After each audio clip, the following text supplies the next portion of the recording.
ದೆಹಲಿ ಭೀಕರ ಕಾಲ್ತುಳಿತಕ್ಕೆ 18 ಮಂದಿ ಈವರೆಗೆ ಬಲಿಯಾಗಿರುವ ಮಾಹಿತಿ ಲಭ್ಯ ಆಗ್ತಾ ಇದ್ದು ಆ ಘಟನೆಗೆ ಸಿಕ್ಕಂತಹ ದೃಶ್ಯಗಳೇನಿವೆ ಎಂತವರನ್ನು ಬೆಚ್ಚಿ ಬೀಳಿಸುತ್ತೆ. ಪ್ಲಾಟ್ಫಾರ್ಮ್ ಬದಲಾಯಿತು ಅಂತನ್ನುವಂತಹ ಅನೌನ್ಸ್ಮೆಂಟ್ ಬರ್ತಾ ಇದ್ದಂತೆ ಜನಸಾಗರ ನುಗ್ಗಿ ಬಂತು. ಮೆಟ್ಟಿಲು ಹತ್ತಿ ಇಳಿತಾ ಇದ್ದಂತೆ ಕಾಲ್ತುಳಿತ ಆರಂಭ ಆಯಿತು. ನೆನ್ನೆ ರಾತ್ರಿ ಸಂಭವಿಸಿದಂತಹ ದುರಂತ, ಮೆಟ್ಟಿಲಿನಿಂದ ಇಳಿತಾ ಇದ್ದವರ ಮೇಲೆ ಜನ ಬಿದ್ದುಬಿಟ್ರು.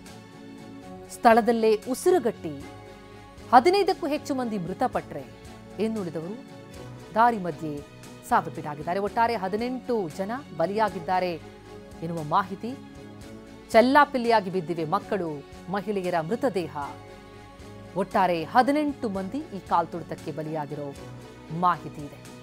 ಎಂಥವರನ್ನು ಬೆಚ್ಚಿ ಬೀಳಿಸುತ್ತೆ ಆ ಒಂದೊಂದು ದೃಶ್ಯ. TV9 ನಿಮ್ಮ ಎದುರಿಗಿಡಲಿದೆ. ಆ ಒಂದೊಂದು ದೃಶ್ಯಗಳು ಕೂಡ ಮನಸ್ಸಿಗೆ ಘಾಸಿಗೊಳಿಸುವಂತಿದೆ. ದೃಶ್ಯಗಳಲ್ಲಿ ನೋಡ್ತಾ ಇದ್ದೀವಿ ನೋಡಿ. ಭೀಕರ ಕಾಲ್ತುಳಿತ ಸಂಭವಿಸುವುದಕ್ಕೆ ಕಾರಣ ಆದಂಥ ಸಂದರ್ಭದ ಆ ರೈಲ್ವೆ ನಿಲ್ದಾಣದ ಜನದಟ್ಟಣೆ, ಯಾವ ಪರಿ ಜನಜಂಗುಳಿ ಇದೆ ನೋಡಿ. ಎಷ್ಟು ದೊಡ್ಡ ಪ್ರಮಾಣದಲ್ಲಿ ಜನಸಾಗರ ಅಲ್ಲಿ ನೆರೆದಿತ್ತು. ಪ್ಲಾಟ್ಫಾರ್ಮ್ ಬದಲಾಯಿತು ಅನ್ನುವಂತಹ ಅನೌನ್ಸ್ಮೆಂಟ್ ಬರ್ತಾ ಇದ್ದಂತೆ ಒಂದೇ ಸಮನೆ ಈ ಪರಿ ಜನ ನುಗ್ಗಿದ್ರೆ ಏನಾಗಬೇಡ, ಕಾಲ್ತುಳಿತ ಆಯಿತು. 18 ಮಂದಿ ಮಕ್ಕಳು, ಮಹಿಳೆಯರು, ಪುರುಷರು ಬಲಿಯಾಗಿರುವಂಥದ್ದು. ಅತಿ ಹೆಚ್ಚಿನ ಸಂಖ್ಯೆಯಲ್ಲಿ ಮಹಿಳೆಯರು ಬಲಿಯಾಗಿದ್ದಾರೆ, ಜೊತೆಗೆ ಮಕ್ಕಳು ಕೂಡ. ದೃಶ್ಯಗಳನ್ನು ನೋಡ್ತಾ ಇದ್ದೀವಿ. ಪ್ರಯಾಗರಾಜ್ನಲ್ಲಿ ನಡೀತಾ ಇರುವಂತಹ ಮಹಾಕುಂಭಮೇಳಕ್ಕೆ ಹೋಗಬೇಕು ಇರುವಂತಹ ಧಾವಂತದಲ್ಲಿದ್ದಂತಹ ಭಕ್ತರು. ವಿಶೇಷ ಟ್ರೈನ್ ವ್ಯವಸ್ಥೆ ಕೂಡ ಆಗಿತ್ತು. ಇದು ಮೊದಲನೇ ದೃಶ್ಯ, ಜನಜಂಗುಳಿ ನೋಡ್ತಾ ಇದ್ವಿ. ಇನ್ನು ಎರಡನೇ ದೃಶ್ಯ, ಇದೇ ಜಾಗ ಆ ಕಾಲ್ತುಳಿತ ಸಂಭವಿಸ್ತಲ್ಲ, ಒಬ್ಬರ ಮೇಲೆ ಒಬ್ರು ಬಿದ್ರಲ್ಲ, ಆ ಮೆಟ್ಟಿಲುಗಳನ್ನ ನೋಡ್ತಾ ಇದೀವಿ. ಅಲ್ಲಿ ಚೆಲ್ಲಾಪಿಲ್ಲಿಯಾಗಿ ಬಿದ್ದಿರುವಂತಹ ವಸ್ತುಗಳು ನೋಡಿವಿ. ಬ್ಯಾಗ್ಗಳಿವೆ, ಚಪ್ಪಲಿ ಇದೆ, ಬಟ್ಟೆಗಳು ಬಿದ್ದಿವೆ. ಇದೆಲ್ಲ ಕುರುಹಾಗಿ ಉಳಿದಿರುವಂಥದ್ದು ಕಾಲ್ತುಳಿತದ ಭೀಕರತೆ ಹೇಗಿತ್ತು ಅನ್ನೋದಕ್ಕೆ ಸಾಕ್ಷಿಯಾಗಿದೆ. ಕೆಳಗಿಳಿದು ಬರ್ತಾ ಇದ್ದಾರೆ ಪ್ಲಾಟ್ಫಾರ್ಮ್ಗೆ ಅಂತ. ಆ ಸಂದರ್ಭದಲ್ಲಿ ಧಾವಂತದಲ್ಲಿದ್ದವರು ತಳ್ಳಿದ್ದಾರೆ. ಅತಿ ಹೆಚ್ಚಿನ ಸಂಖ್ಯೆಯಲ್ಲಿ ಜನ ಬರ್ತಾ ಇದ್ರು. ಒಬ್ಬರ ಮೇಲೊಬ್ರು ಬಿದ್ದು ಬಿಟ್ಟಿದ್ದಾರೆ. ಪರಿಣಾಮ ಕೆಳಗೆ ಬಿದ್ದವರಿಗೆ ಮೇಲೆ ಇಳೋದಕ್ಕೆ ಸಾಧ್ಯನೇ ಆಗಿಲ್ಲ. ಎಲ್ಲ ಚೆಲ್ಲಾಪಿಲ್ಲಿಯಾಗಿ ಬಿದ್ದಿರೋದನ್ನು ನೋಡ್ತಾ ಇದ್ದೀವಿ. ಇದೇ ಮೆಟ್ಟಿಲುಗಳು. ಭೀಕರ ಕಾಲ್ತುಳಿತ ನುಗ್ಗಲು ನೋಡಿ. ರೈಲ್ ಹತ್ತೋದಕ್ಕೆ ಎಲ್ಲಿ ಜಾಗ ಸಿಗುತ್ತೋ ಅಲ್ಲಿ ತೂರ್ಕೊಳ್ಳೋದಕ್ಕೆ ನೋಡ್ತಿದ್ದಾರೆ. ಎಷ್ಟು ಅಪಾಯಕಾರಿ ನೋಡಿ. ಹೌದು, ಭಕ್ತಿ ಇದೆ, ಹೋಗಬೇಕು, ಪ್ರಯಾಗರಾಜ್ಗೆ ತಲುಪಬೇಕು ಅನ್ನುವಂತಹ ಆಶೆ ಇರುತ್ತೆ. ಆದರೆ ಹಾಗಂತ ಹೀಗ ಹೋಗೋದು. ಮಿತಿ ಮೀರಿ ಟಿಕೆಟ್ಗಳನ್ನ ಕೊಡ್ಲಾಯ್ತು ಅನ್ನೋ ಮಾಹಿತಿ ಇದೆ. ಹಾಗಾಗಿ ಇಷ್ಟು ಹೆಚ್ಚಿನ ಸಂಖ್ಯೆಯಲ್ಲಿ ಜನ ಬಂದ್ರು, ಅವರನ್ನ ತಡಿಲಿಲ್ವಾ? ನುಗ್ಗಲು ಮಿತಿ ಮೀರಿ ಇಲ್ಲಿ ಜನಸಾಗರ ನೆರೆದಿತ್ತು. ಅದರ ಪರಿಣಾಮ ಕ್ಷಣ ಮಾತ್ರದಲ್ಲಿ ರಣಾಂಗಣದಂತಾಗ್ಬಿಡ್ತು ರೈಲ್ವೆ ಸ್ಟೇಷನ್. ಚೆಲ್ಲಾಪಿಲ್ಲಿಯಾಗಿ ಮಹಿಳೆಯರ ಮೃತದೇಹಗಳು ಬಿದ್ದಿದ್ವು. ಗಮನಿಸ್ತಾ ಇದ್ದೀವಿ. ಆ ರೈಲ್ವೆ ಪ್ಲಾಟ್ಫಾರ್ಮ್ ಮೇಲೆ ಬರ್ತಾ ಇದ್ದಂತೆ ನಾ ಮುಂದು ತಾ ಮುಂದು ಅಂತ ಸೀಟ್ ಹಿಡಿಯೋದಕ್ಕೆ ನುಗ್ಗುತ್ತಾ ಇದ್ದಾರೆ. ಕಿಟಕಿಲೇ ಹೋಗಿ ನುಸುಳ್ತಾ ಇದ್ದಾರೆ.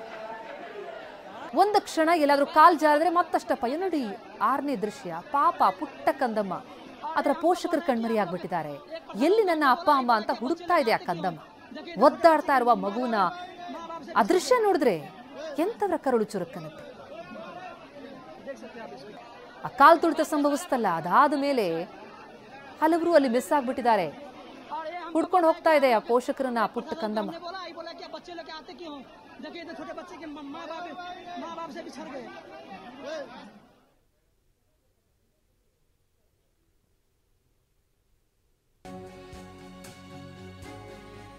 ಹಾಗಿದ್ರೆ ಈ ದೆಹಲಿ ರೈಲ್ವೆ ನಿಲ್ದಾಣದಲ್ಲಿ ಈ ಪರಿ ಕಾಲ್ತುಳಿತ ಆಗೋದಕ್ಕೆ ಏನ್ ಕಾರಣ? ಒಂದನೇ ಕಾರಣ ನಾವು ಗಮನಿಸ್ತಾ ಹೋದ್ರೆ 1,500 ಜನರಲ್ ಟಿಕೆಟ್ ಅನ್ನ ವಿತರಿಸಿದ್ರಿಂದ ಈ ಕಾಲ್ತುಳಿತ ಸಂಭವಿಸ್ತು. ಅಂದ್ರೆ ಅತಿ ಹೆಚ್ಚಿನ ಸಂಖ್ಯೆಯಲ್ಲಿ ಜನ ಬಂದರು. ಎರಡನೇ ಕಾರಣ ನಾವು ನೋಡ್ತಾ ಹೋದ್ರೆ ಎಕ್ಸಿಟ್ ಗೇಟ್ ಅಂದ್ರೆ ಹೊರಗೆ ಹೋಗೋದಕ್ಕಿರೋದು. ಆದ್ರೆ ಅದ್ರ ಮೂಲಕನೂ ಪ್ರಯಾಣಿಕರು ಲಗ್ಗೆ ಇಟ್ಟಿದ್ದಾರೆ, ಅದನ್ನ ತಡಿಲಿಲ್ಲ. ಇನ್ನೊಂದು ಮೂರನೇ ಕಾರಣ ಅನೌನ್ಸ್ಮೆಂಟ್ ತಪ್ಪಾಗಿದ್ರಿಂದ ಜನ ಗೊಂದಲಕ್ಕೀಡಾದ್ರು. ರೈಲು 16ನೇ ಪ್ಲಾಟ್ಫಾರ್ಮ್ಗೆ ಬರ್ತಾ ಇದೆ ಅಂತ ಅನೌನ್ಸ್ಮೆಂಟ್ ಆಯ್ತು. 12ನೇ ಪ್ಲಾಟ್ಫಾರ್ಮ್ನಲ್ಲಿ ಇದ್ದಂಥವ್ರು 16ನೇ ಪ್ಲಾಟ್ಫಾರ್ಮಿಗೆ ಏಕಾಏಕಿ ನುಗ್ಗಿದ್ದಾರೆ. ನಿಲ್ದಾಣದ ಹೊರಗಿದ್ದ ಜನ ಕೂಡ ಏಕಾಏಕಿ ಒಳಗೆ ಪ್ರವೇಶಿಸಿದ್ದಾರೆ. ಪ್ರಯಾಗರಾಜ್ನ ವಿಶೇಷ ರೈಲು ಬಂತು ಅಂತ ರೈಲ್ ಹಿಡಿಯೋದಕ್ಕೆ, ಸೀಟ್ ಹಿಡಿಯೋದಕ್ಕೆ ಅಂತ ನುಗ್ಗು. ಮೆಟ್ಟಿಲು, ಎಕ್ಸಲೇಟರ್ನಿಂದ ಕೆಳಕ್ಕೆ ಬಿದ್ದುಬಿಟ್ರು ಪ್ರಯಾಣಿಕರು. ಒಬ್ಬರ ಮೇಲೊಬ್ಬರು ಬಿದ್ದಿದ್ದಾರೆ. ಕೆಳಕ್ಕೆ ಆ ಕುಟುಂಬಸ್ಥರು ಕಣ್ಣೀರಿಡ್ತಾ ಇದ್ದಾರೆ. ತಮ್ಮವರ ಮೃತದೇಹವನ್ನ ಪಡೆಯುವುದಕ್ಕೆ ಸಂಬಂಧಿಕರು ಬಂದಿದ್ದಾರೆ.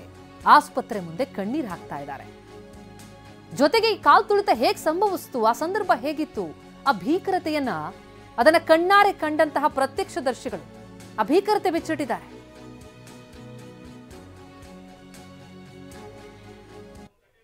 उसके बाद एक बैग हल्ला कर दिया कि हाँ 14 पर आ जा रहा है। अब एक में इतना ना भगा मचा के पूरे में भीड़ हो गई। आप बता दो इधर मम्मी उनको ऐसे आदमी सब उनको दाब दिया। इतना ना आदमी एक बैग हो गया कि उनको आदमी सब दाब दिया। यहाँ पे बॉडी आई थी, यहाँ पे बॉडी लाया। तो ये नई दिल्ली में नहीं कौन से प्लेटफॉर्म पे हमारे वो दामाद थे। कौन सा प्लेटफॉर्म नंबर क्या? 16 पर 16 की जगह पर। यहाँ से बॉडी ले गए आप? नहीं, अभी मेरा बॉडी मेरी मम्मी थे। क्या हुआ था? ये भाग हुआ था। हाँ, उसी में वो दब गए। आराम से उनसे उनका मौत हो गया। किसकी मौत हो गई है? मेरी मम्मी थे। आपकी मम्मी कहाँ? आप हाँ। क्या प्रयागराज ही जा रहे थे? नहीं जी, हम अपने घर जा रहे थे। क्या बोला आपसे? वो डेथ हो गई। ये जो देखा बस यही था जो आप लोगों ने भी देखा, हमने भी देखा। और 10-12 को 10 साढ़े 10 बजे कितने लोग आए होंगे करीबन तो ज्यादा ही थे, मतलब 15 तो डेड बॉडी थी और 10-12 को चोट थी। डेड बॉडी उधर से आई थी? हाँ, उधर से आई और कुछ थी। हाँ बस सर, जैसे गिरे हुए थे ना, कभी किसी का पैर छपा हुआ था, किसी का कुछ कोई गीला था, किसी को सब्जी गिरी हुई थी, किसी पे ऐसा, मतलब कुछ पता है हमें भी कुछ समझ ही नहीं आ रहा था। कितने थे?